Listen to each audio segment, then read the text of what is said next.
Hey, friends and listeners. Welcome back to Truth, Lies, and Alibis, your true crime podcast that looks at things from the distinct perspective of two 911 dispatchers. Episode 11, Unlucky. In today's episode, I tell Jess about how an innocent man fought 40 years to clear his name. For today's story, I have a question for you. Okay. Have you ever read the book The Lovely Bones or seen the movie? Oh, I've seen the movie, I think. Hold on. Let me make sure. Yeah. I've seen this movie. It's a long time ago. I don't know if I can remember things from it. That's okay. So today's story is in part about the author of The Lovely Bones, Alice Sebold. I think that's how you say her name. More than that, though, it's the story of Anthony Broadwater, a man who spent 16 years in prison for the rape of Alice Sebold and was really an innocent man whose whole life was stolen from him. I learned about this story. I don't know how I didn't know because I love The Lovely Bones. It's like one of my favorite books. And then I learned about it in an article titled Justice at Last in the special edition of People for True Crime Stories. So Nice. I read the story and I was like, ooh, this is a good one. We should cover it. I will warn you, it's kind of... I'm glad that we did a funny one last week because this one's not so funny. It's just kind of sad. Okay. Everybody get comfortable. Grab a blankie. Grab your comfort pillow. Get some tissues tissues if you need it. Tissues. Get ready to be angry and sad and all of the feelings in one. Okay, here we go. On May 8th, 1981, 18-year-old Alice was walking home after celebrating the last day of school at a friend's house through a tunnel near the amphitheater on campus. She attended Syracuse University in New York. She was attacked, brutally beaten, and raped. Her attacker told her that he had a knife and he would kill her if she made any noises. Alice's face was bruised and her hair was matted with bits of leaves. She had a bump on the back of her head and a cut on the left side of her nose. She wore Calvin Klein jeans and a tan cardigan that were streaked with dirt. She had abrasions all over her body, and blood and semen were found inside her vagina and underwear upon examination at Krauss Irving Memorial Hospital. Alice told investigators that she was attacked by a stranger, but that she had studied his appearance closely, and that he had a small but muscular build, and she could remember his gestures, his eyes, and his lips. So 5 months later, near a restaurant on Marshall Street, Alice was convinced she ran into her attacker. She reported that her attacker was Anthony Broadwater, and that he had looked at her and said, "Don't I know you from somewhere?" Anthony Broadwater was born in Syracuse and was the fourth out of 6 boys. He lived near the university where his dad worked as a janitor, but he never felt welcome there because he felt like it was off limits to him and other young black locals. At 5 years old, Anthony lost his mother when she died from pneumonia. He and his brother Wade discovered her body on the couch. Oh, gosh. Yeah, he just had kind of a sad life. Tony, as his friends and family called him, is described as outgoing and rambunctious and was always roughhousing with his siblings. Wade remembers his brother always wanting to entertain the crowd, and even though the police were familiar with the Broadwater brothers, Tony was never accused of a serious crime. Although, one of the articles I read said that, but another said he was accused of theft multiple times and spent time in a facility after an armed robbery he was involved in with friends when he was just 12 years old. I feel like that's kind of a serious crime. Yeah, I guess it depends on his involvement in it, you know? Yeah. Tony dropped out of high school at 17 and enlisted in the Marines because he wanted to, and this is a quote, see the world and try to better himself. He was stationed at 29 Palms and Camp Pendleton, but was medically discharged after 18 months because of a cyst on his wrist. He received disability for this and returned to Syracuse. At this time, his father had stomach cancer, and Tony took a job installing phones for a telecommunications company. On October 5th, 1981, he and a friend were on Marshall Street when he saw an officer he recognized.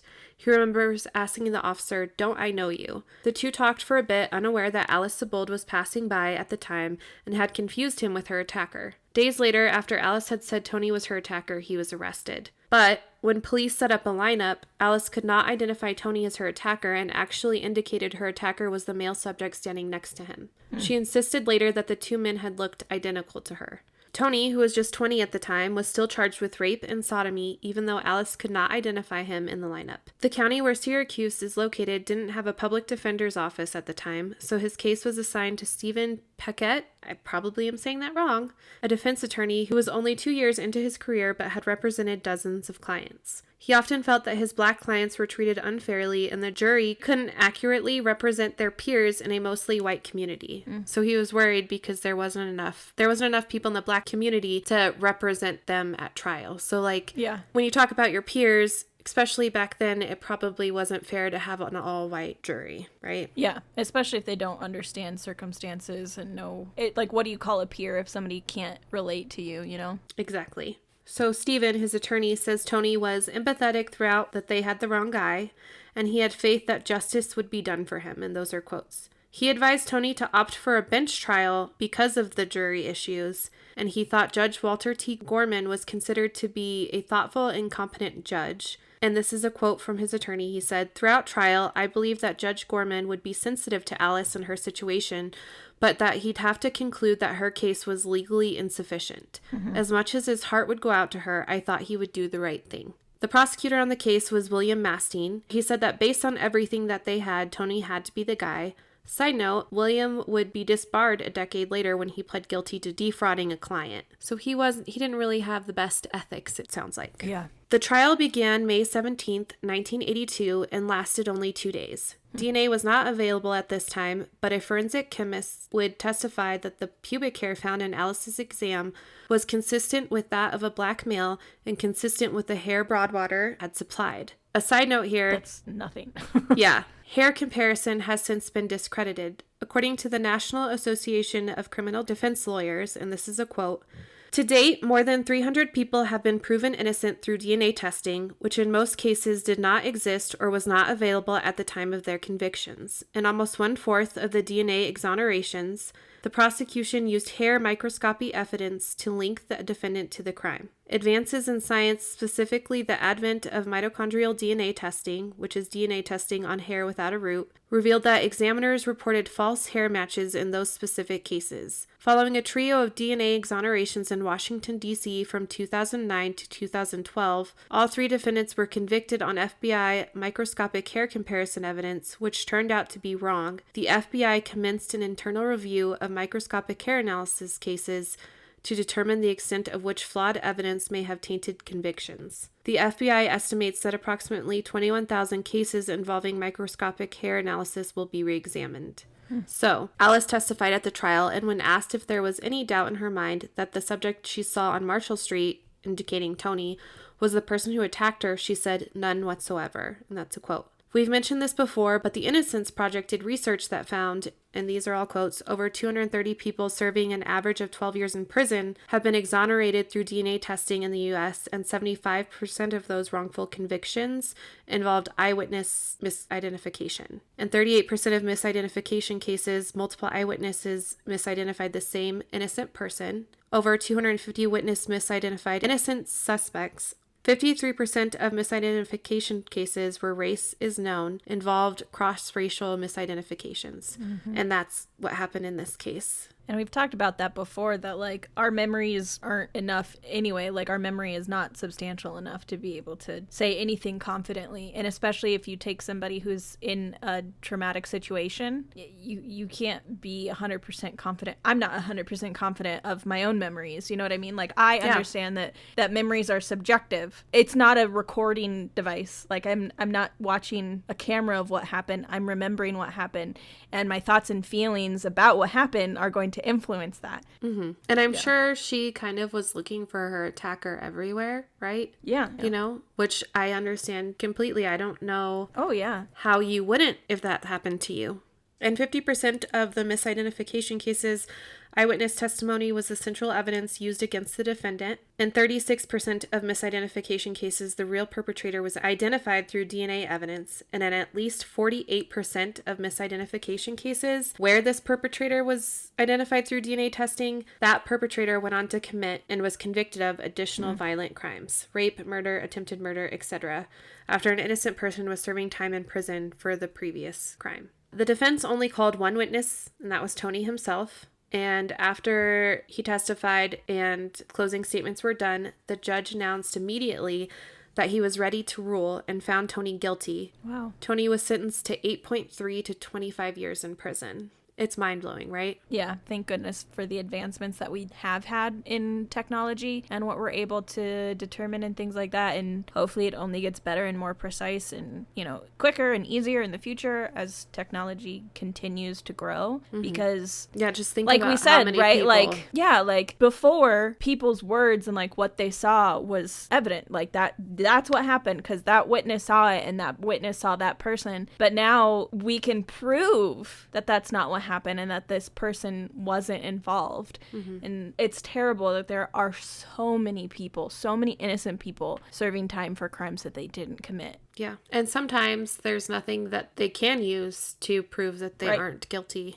So Alice would go on to write The Lovely Bones. The Lovely Bones is about the murder of a teenage girl who watches her family try to work through and heal after her death, and they try to solve her murder. It was published in 2002 and reached the top of the New York Times bestseller list, and after selling more than 10 million copies, a movie was made. Readers and people who watched The Lovely Bones then discovered the 1999 memoir titled Lucky that Alice had written about her attack. In the book, she changed the name of her attacker to Gregory Madison. Her memoir was seen as an inspiring story for other survivors and follows Alice's journey from the assault to the criminal justice system. And according to the book, prosecutor Gail Ubauer, I don't know if I'm saying that right, told her that the man she identified was friends with Tony, and then she coached her into explaining away the misidentification. So she's like, oh yeah, you must have misidentified him because he was giving you dirty looks because he's friends with Tony and he was trying to confuse you. Oh, I understand. So the person that was next to them in the lineup. Yes. Oh, so okay. Even though they know that he was misidentified,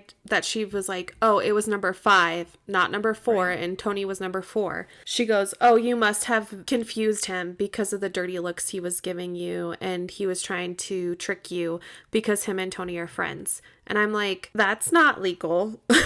No. That's also, they wouldn't be able to see her. Mm-mm. This whole point of a lineup is for them not to be able to see, like... It just doesn't make sense. No. And that's so, like, despicable, right? To have this... Well, they want that conviction so bad that they're willing to, like, explain away reasons why this person is innocent. Like, yeah. It's just kind of awful. Not even kind of awful. It's very awful. I told you today was a rough one. Professor Tess Gallagher was a professor of Alice's, and she was there with Alice during the trial. She said, and this is a quote, "She was a considered person, a deeply honest to the core writer, unstinting and tenaciously unwilling to offer anything but her best. And I was beside her then and remember how terrified she was in that courtroom." Tony would go on to get his GED in prison and studied law. He tried to appeal his case repeatedly. His father believed in his son's innocence up until the time he died in 1983. And Tony refused to admit guilt at each parole hearing, even though admitting guilt can help prisoners when seeking parole. He would never admit any kind of guilt. After serving 16 years, Tony was finally released. However, he had to register as a sex offender, so he had to abide by curfew and had difficulty finding employment, so he worked a lot of odd jobs. Tony didn't have a lot of friends, as he was known to be a rapist, and even some of his family didn't really like to be around him. He never learned to use a computer because his use of technology would be closely monitored. He continued to reach out to lawyers, and after receiving a $30,000 payout from an accident he was in, he set aside most of his money in the hopes that he would find a lawyer to represent his case. One disappeared with $1,400, and another failed to access his sealed files, so he just had the worst of luck with attorneys. Took advantage of him. Yeah. A year after his release, Tony began dating a woman named Elizabeth. He quickly opened up to her about his past, and Elizabeth was very supportive and believed in his innocence. He told her, and this is a quote, "If you are going to be in a relationship with me, this is what I'm going to be fighting all my life." She told Tony, "I don't know how they did this to you. I'm going to be with you." So she believed him. She 100% supported him and believed him, which is crazy because not even his family members, some of them didn't support him. Yeah. So the two moved into Tony's father's old run-down house, and although Elizabeth wanted children, Tony didn't feel it was fair to bring children into their situation. He was worried about how people would view him as a father, and he was afraid even to show his love and affection towards family members, and says that not a lot of family members wanted to be seen with him, so he doesn't even have a lot of pictures of him and his family. Ah, that's so sad. Yeah. Like, that's honestly my nightmares when I was little and, like, growing up and through adolescence. The ones that always tore me up the most, that, like, I would wake up from and be upset, was if I was in a situation and I was trying to explain something and nobody believed me. And everybody thought that I was either lying or I was exaggerating. And like, I even remember one specific dream got me so frustrated that the next day, like, I talked to my mom and I was like, listen, if I ever come to you and I am so adamant that something happened, I need you to promise me that you'll believe me, because to feel that isolated, in which you are telling the truth and that you are saying that like either this didn't happen or it wasn't you, regardless of what other situation it is, regardless of the situation, if you're so adamant and nobody's listening and everybody's just saying that you're either making it up or you're lying, that hopelessness tears me apart. And I can't imagine. Again, that's my legitimate nightmare. And this poor man went through it for so many decades. Yeah. It's The awful. loneliness, the hopelessness, just all the things that he had to sacrifice. Yeah. Your own family not believing you. Yeah. In 2021, Timothy, I'm not going to say this last name, Mucciante. I'm just going to call him Tim or Timothy. Sure. A convicted felon and disbarred attorney who served time for fraud multiple times heard Tony's story when he set up his own film company after his release from prison. His goal was to create a film based on the memoir Lucky. So in this story, I read about all this. I read multiple articles about this. They're very long. It goes over like some of the stuff. There was some weird scam where he promised to sell, like, trade condoms for chickens or something. I don't know. It was Sure. very weird. And he kept all the money. I couldn't wrap my head around it, so I was like, I'm not even going to dive into that. Basically, he committed multiple frauds where he was like, took money, said he was going to provide something in return, and then just took the money. took the money. He was a disbarred attorney. Yeah, he used to be a And lawyer. then he also wanted to start a film company. Dude, I mean, yes, I was like, this guy is all over the place, but he did God's work in this, so I'm just gonna go with it. Anyway, as he read the script and the book, Tim couldn't ignore the lack of evidence. He began to doubt the memoir's veracity, and the project was canceled. He was especially concerned about the lineup, and he said, and this is a quote, which I found interesting, "Anyone who watches Law & Order knows that if a person cannot identify their assailant in the lineup, that's the end of the case as it relates to the assailant. They don't just say, well, we're going to try you anyway. The white woman said he is the black man who raped me, and with almost no procedural due process, he was sent to prison. Yeah. His life was taken from him. Absolutely. He is the modern-day Emmett Till." Yeah. I mean, that's what comes to mind. Absolutely. And as somebody who really loves Law & Order, I appreciated that quote. I mean, let's not compare real life to TV shows. No, but I was like, okay. You know, everybody knows from watching CSI that you can zoom in on a picture as much as you want and the pixels stay fine and the picture's clear. Yeah, definitely. No, that's not how that works. There's only a limited amount of pixels. You can only get so close before it's just color blur. But the Emmett Till thing really stuck out to me. Yeah. In late June 2010, he dived deeper into the case. He hired Dan Myers, a retired detective who had been a cop for 20 years before working as a PI. Dan found that Tony was actually the Gregory Madison Alice had written about in her book, and he spoke to officers on the case at the time. One admitted that they never believed Tony had been Alice's attacker. It's your responsibility to do something then. Like, shame on you. Yeah. How did you live for that long? Yeah, please live with that guilt. When Tim met Tony, he felt even more convinced that Tony was not Alice's attacker. He said when he watched Tony with Elizabeth, he was just too sweet and chivalrous towards her, and he couldn't believe that Tony could be the same monster Alice wrote about in Lucky. He said, "I know people change over 40 years, but I don't think they change that much." And then when Tony signed the agreement to be involved in the documentary, Tony signed with his left hand, and Timothy said, "I know you're innocent. The perpetrator was right-handed." How did that get missed? That's the problem, right? Dan reached out to David Hammond, a criminal defense attorney, and David reached out to another attorney, Melissa Swartz, who was known for her forensic expertise. The two teamed up and discovered that they could request exoneration based on the flawed hair comparison, the misidentification, and the fact that Tony had willingly taken and passed 2 polygraphs. Which polygraphs are not admissible in court, but he took 2 willingly. Yeah. Just everything added up, and then it's just another thing that's just like, what the fuck, people? Yeah. According to the New York Times, this is a quote, "All of it illustrated what Mr. Hammond said was a travesty hiding in plain sight. 40 years, yet all it took was someone to pick up the trial transcript and frankly talk to Anthony and read Lucky. Yeah, that's the thing, right? It was there all along. You just had to have people that were willing to do something about it. Yeah, that's the problem. That were willing to believe him. Yeah. That were just willing to actually look at stuff. Yeah. District Attorney William Fitzpatrick agreed. He would join in the efforts of looking into the case against Tony, and according to William, the cases that involved hair analysis were supposed to have been looked into, but Tony's had never come up. That thought came to me earlier too, right? That you have all these cases where quote unquote key evidence that was used against innocent people and they were convicted of such.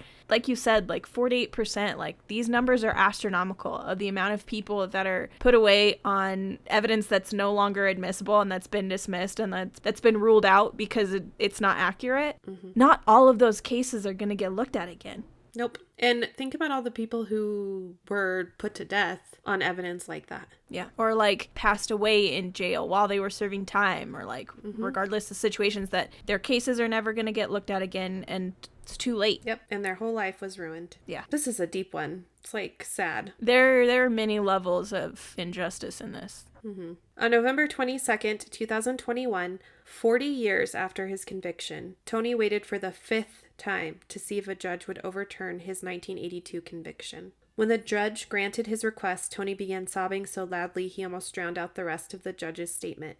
He told People magazine, "I felt jubilation, happiness, the just burden I've lived with was lifted. I've cried every day since then." Justice Cuffey overturned the charges related to the first-degree rape conviction, and Tony no longer has to register as a sex offender. A few weeks before this, Alice Sebold had learned they were relooking at Tony's case. She told the New York Times, "It's hard to unravel a truth I know to be false, and that has been part of my life for 40 years, and my work for 20, without my whole understanding of truth and justice falling apart," she said through a spokesperson. "Every word I've read that Anthony Broadwater has said has made me see him as a man who, though brutalized, somehow came through it with a generous heart. To go from thinking he was the man who raped me to believing he was an innocent victim is an earth-shattering change." Alice is struggling with the realization that her rapist went free and said that it was her goal in 1982 was justice, not to perpetrate injustice. How old was she? She was 18. 18? Mm-hmm. And another thing that they brought up continually in all these articles is she was a virgin at the time. And so they like heavily pushed that she was a virgin. She had to remember this would have been the first time, like all these things, and mentioned multiple You can't see times. my heavy eye roll on the recording, but there was a heavy eye roll. Yeah. They like mentioned it multiple times and I was like, cool, that has nothing to do with it. Absolutely not. A rape is a rape whether you're a virgin or not. She said that Mr. Broadwater had become, and this is a quote, "another young black man brutalized by our flawed legal system. Absolutely. I'm sorry most of all for the fact that the life you could have led was unjustly robbed from you." She shared an apology letter with Tony and his lawyers prior to the case becoming public, and it reads, there might be some things that I repeat, but I thought it would be good to read it. "First, I want to say that I am truly sorry to Anthony Broadwater, and I deeply regret what you've been through. I'm sorry most of all for the fact that the life you could have led was unjustly robbed from you, and I know that no apology can change what happened to you and never will. Of the many things I wish for you, I hope most of all that you and your family will be granted the time and privacy to heal. 40 years ago, as a traumatized 18-year-old rape victim, I chose to put my faith in the American legal system. My goal in 1982 was justice, not to perpetrate injustice, and certainly not to forever and irreparably alter a young man's life by the very crime that had altered mine. I am grateful that Mr. Broadwater has finally been vindicated, but the fact remains that 40 years ago he became another black man brutalized by our flawed legal system. I will forever be sorry for what was done to him. Today, American society is starting to acknowledge and address the systemic issues in our judicial system that too often means the justice for some comes at the expense of others. Unfortunately, this was not a debate or a conversation or even a whisper when I reported my rape in 1981. It has taken me these past 8 days to comprehend how this could have happened. I will continue to struggle with the role that I unwittingly played within a system that sent an innocent man to jail. I will also grapple with the fact that my rapist will, in all likelihood, never be known, may have gone on to rape other women, and certainly will never serve time in prison that Mr. Broadwater did. Throughout my life, I've always tried to act with integrity and to speak from a place of honesty, and so I state here clearly that I will remain sorry for the rest of my life that while pursuing injustice through the legal system, my own misfortune resulted in Mr. Broadwater's unfair conviction for which he has served not only 16 years behind bars, but in ways that further serve to wound and stigmatize nearly a full life sentence. So I think that says a lot. It does. That's just another like bad outcome of the whole thing, because it's not her fault. If she knew, it's her fault. You know what I mean? But if she thought she saw her attacker and was being honest, and I mean, misidentified, picked somebody else in a lineup, but they said, no, you're mistaken. Like, it's not her fault. She was 18 years old, and this prosecutor, who she thought knew what they were doing, was telling her what to do, what to say, what to think. And maybe he did look similar to her attacker, right? But the fact is he wasn't her attacker, and she didn't identify him. Right. It does lead into those bigger issues of that it's a systemic bias that's obvious in our country. Yeah. Another thing is, like, he never had any kind of record as far as, like, being involved in domestic violence, rape, anything like that. After he got out of prison, he didn't have anything like that. He stayed out of trouble. It just doesn't add up. I'm sure, like she said, I'm 100% sure that the rape, this was not his first rape, probably. It wasn't his but last it one. Definitely wasn't the last one. Yep, I agree. I couldn't find anything about, like, evidence, but back then DNA wasn't a thing, so they wouldn't have saved DNA evidence, probably. So there's nothing that they can test that could link it. Who knows? Maybe her rapist was caught, and he served time in prison, and they could have linked him through DNA if DNA had been a thing back then, but it wasn't, right? Yeah. Another thing I read, there was another rape later that kind of matched the profile of this rape, but they didn't even look into it. They didn't even look into it being related. And I also saw some articles that mentioned that back then rape wasn't taken as seriously as it should have been. And it's barely taken seriously now. Yeah. And it was, quote, a good old boys kind of ideal. That's how they kind of ran back then. And they didn't really believe that she was raped, which is crazy to me. This is just one of the articles I read. So who knows if that's accurate or not, because I read multiple and I only saw one that said they weren't really sure she was raped, but she was brutally beaten, like brutally beaten. And some of the articles I read, it was just horrific, the stuff that she went through. That's another thing that we're still struggling with today. The fact that rape victims, that they're less believed than the perpetrators. Oh, well, she was asking for it, or they were intoxicated, or she was wearing a short skirt. Or whatever the reason is like, oh, well, she said yes, but then she changed her mind, or like... All of which are not okay. They're all fucking garbage, and they can be thrown out, and they can all go to hell. Absolutely. Like... Thank you for saying that. That's what I was thinking. Like, it's infuriating. It's just as infuriating as the fact that the only thing Tony was guilty of was being black. Yeah. The only thing, like... He literally did nothing but say hello to an officer that he recognized, and she was like connected him in her brain somehow to being her attacker, but he wasn't. Yeah. Broadwater told People magazine, "It was a relief for her to come forward and have the courage to say what she said. I knew she was traumatized, and I was traumatized more so, but she made a public apology. If it's sincere from her heart, I can accept it and say, hey, thank you." Broadwater's life hasn't changed that much. He has issues finding a steady job because he walks with a cane and has hip and leg injuries from the football games he played in prison. He told the New York Times, "I'm just a grateful man that I have the normalcy now of being a decent person to people's eyes."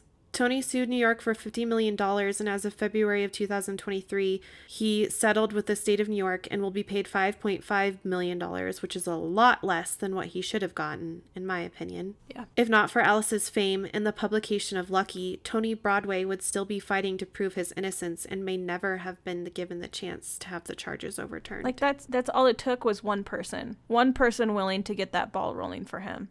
But if she hadn't written that book, so like, yes, in some ways, Alice played this part right in this convicting this man. But like we already said, there's a lot of people who are blaming her, and I don't really think that's fair.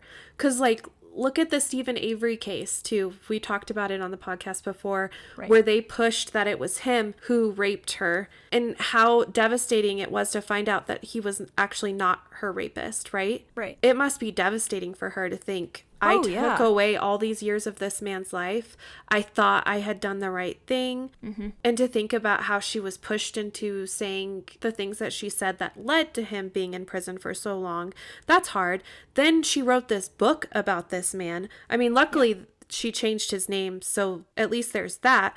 But she wrote this book about him, and the only reason that his name was cleared is because someone wanted to make a movie about this book, right? And was like, what the hell? Why didn't anyone look into this? Luckily, I don't know how. It's crazy. It's kind of mind-blowing if you think about it. Luckily, this person who wanted to make a movie, for whatever reason, decided his film business. Luckily, he was a lawyer at some point. Right. So he knew some things that maybe, just the general public wouldn't know. And he was like, what the fuck? There's not enough evidence. Why didn't they look into this? Why didn't they look into that? How did they not notice this? How did they not notice that?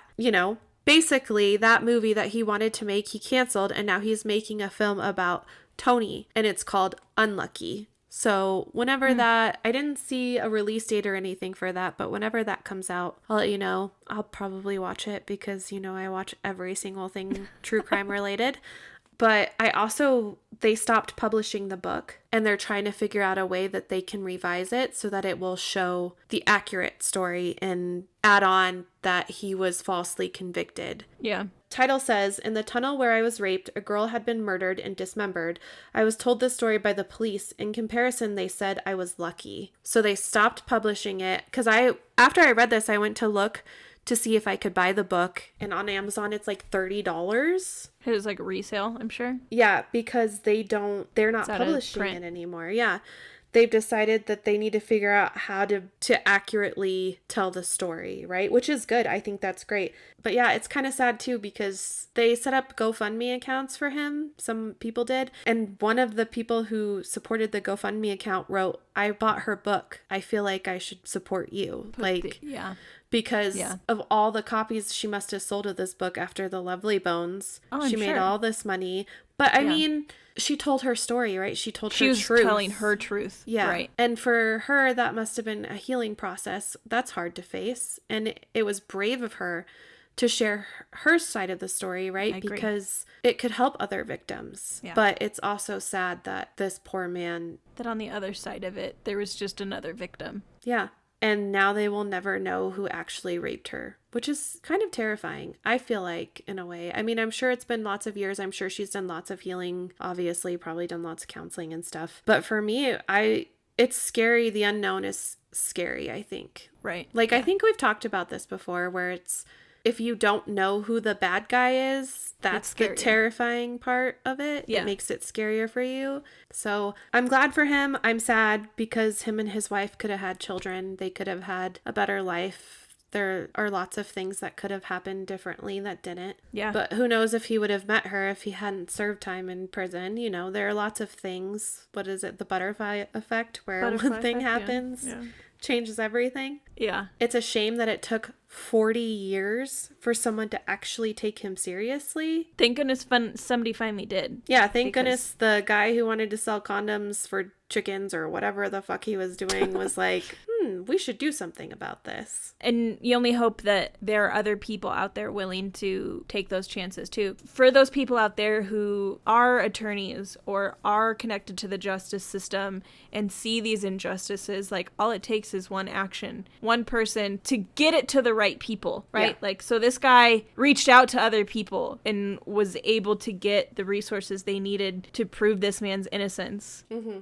You've been shouting into the void for 40 years and maybe a handful of people have ever believed what you've said, and to finally have it official that you're right, that you've been telling the truth the whole time. Yeah. Look at that on the small scale too. Be that person, whether it's a big scale or small scale, be that person that be brave, that listens and is brave. Yeah. Yeah. It's a very real issue that's still happening in this country. Yeah. There's an awful lot of hate for no good reason. I don't know if it'll ever change. I mean, I hope it does, but we as society are kind of shitty sometimes. What is that quote from Men in Black? A person is smart, but people as a whole are stupid. Something along those lines. I'm gonna get that as a tattoo next. Yep. Make sure Rings you put true. Men in Black underneath it, because that's where it came from. Tommy Lee Jones, Men in Black.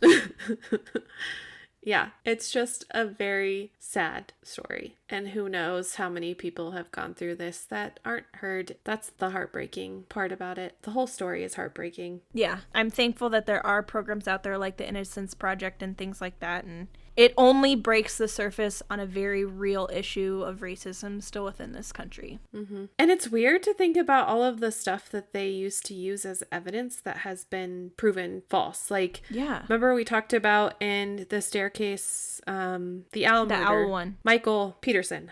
Michael Peterson. How the blood How evidence... you keep all that in your brain. That's your lizard brain. My lizard brain is very different. But Michael Peterson, the blood evidence that they later proved was not accurate. The hair evidence now that they're proving is not accurate. Like, all the things. But then they're kind of replacing it with better technology, better things that can prove, like the DNA. And then there's like the ancestral DNA that they can do now and all those things. But it's hard when you look back because DNA wasn't a thing. Nobody even knew what it was. So they didn't save anything, you know? Yeah. So it's just very heartbreaking. And I, like you, am glad that there are people who listen and who speak up and who do things. And I think I'm going to look into some more of cases where people were convicted who were innocent, or look into some cases where people are still serving time who claim they're innocent, because I think people need to know about cases like that too. I don't agree. know. And I find them interesting. I mean, you find all of it interesting, so.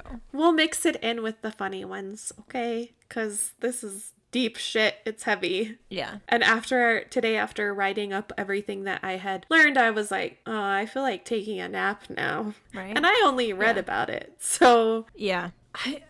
I am tempted to make a comment about, like, there is a bigger conversation topic here, right? There's a bigger conversation topic in the fact that this does come down to systemic racism within our culture, but that's not really what we're here for. Mm-hmm. You know, we're here to talk about the true crime part of it, and we've done that. And as much as this is a very real issue, we aren't the people to have the discussion on it. We can be voices, and we can be allies, and we can be the person to help, but we do not have life experiences of those that this has happened to be able to comment on it. Does that make sense? I 100% agree. Like, I am a white female.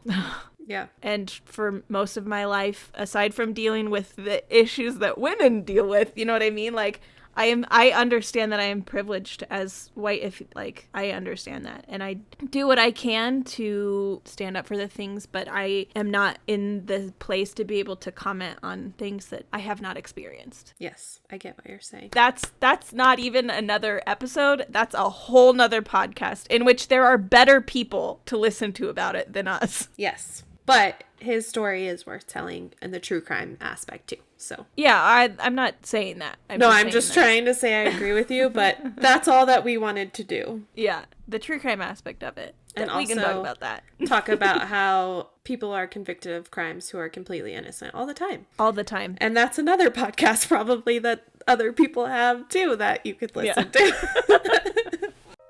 Thank you for listening. Additional information for each case can be found on our website, truthliesandalibis.buzzsprout.com. New episodes will be uploaded every Monday. Find us on Facebook and Instagram at Truth Lies and Alibis.